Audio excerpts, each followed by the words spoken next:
We don't want to talk about gold, no. The issue we would like to talk to you about is the issue raised by Senator Bunning, which is, you want to spend money, he says, you got to pay for it. And just because he has backed off a little, I think that that issue is still with us. Would you have stood side by side with Senator Bunning if you were a senator?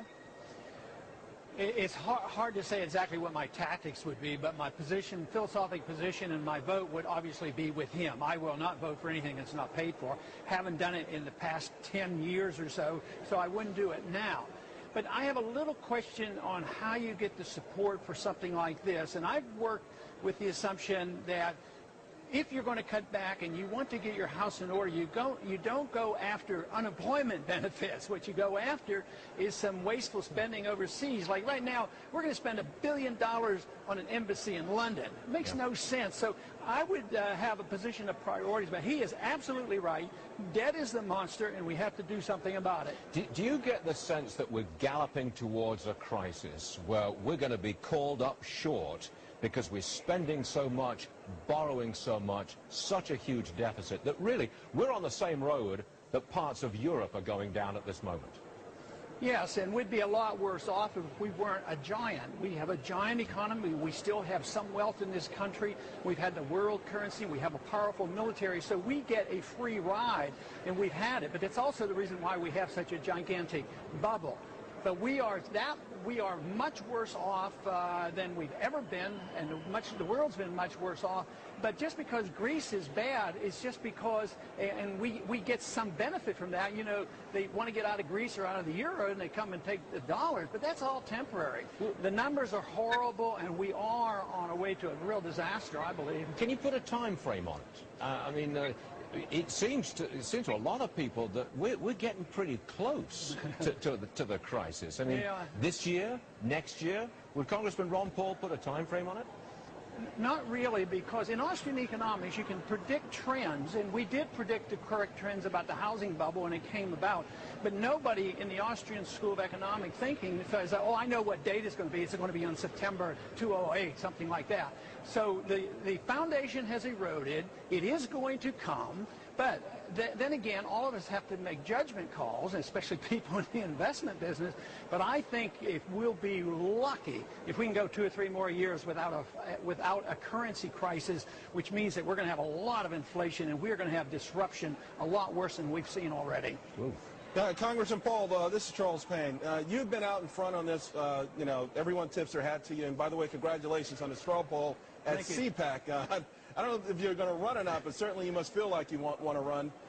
I think, isn't that part of the problem? You just hit the nail on the head. If we keep saying that eventually it's going to be a problem, everyone thinks inflation is going to be a problem this year. That's why gold is up. That if you start talking about maybe 2 years down the road, we just relax as a nation, and there's no sense of urgency to take care of the problem now.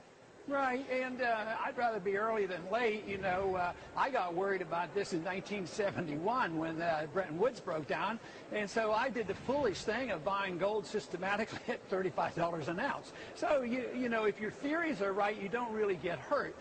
You should insure it's against the catastrophe that is coming, but like we said, we're getting awfully close to it because you cannot maintain a system. If you could, none of us would have to work. We'd just let them print the money and we'd all be wealthy. So the time is coming. It cannot be sustained, and some adjustments will have to be made. And the debt. Why the sharp rebound? Well, I don't like to pretend I know what, you know, precipitates these short swings up and down. Markets move and they get too high, they come back down. They find all kinds of excuses. I look at it more as a fundamental monetary system. You know, I see gold as money, and when gold goes down, that means the dollar is going up temporarily. But long term, the only thing that I think is really important is the creation of new money and credit. And nobody is arguing the case that we're not doing that. The only argument is are we going to create $85 billion of new money a month, or is it going to be 75? And the markets won't even tolerate thinking about 75.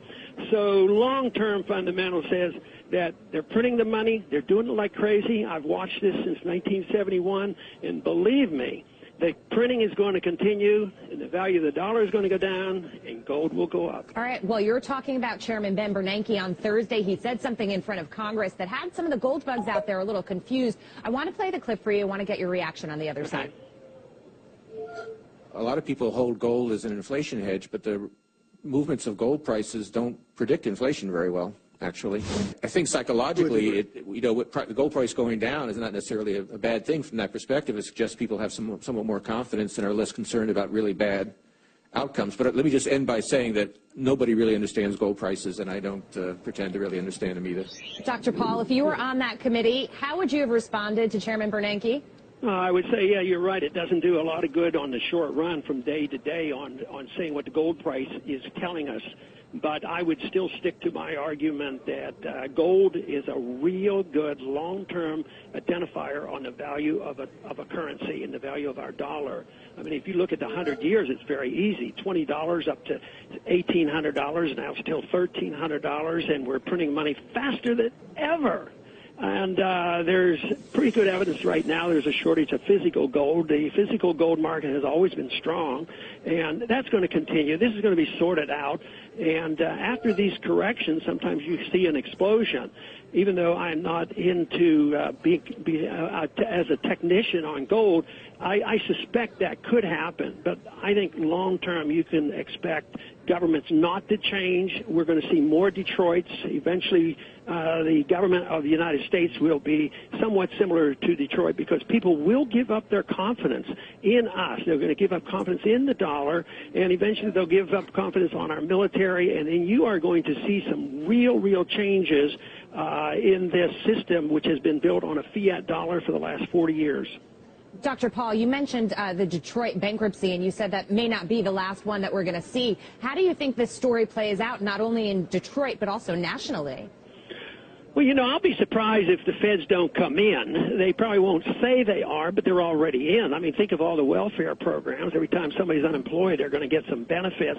The food stamps won't start, so the feds are very much involved. But there's going to be a lot more cities, and there will be a limit. It might push it over. If 10 cities declare tomorrow and the feds say, well, we can't let this happen, we got to bail them out like we bailed out the banks.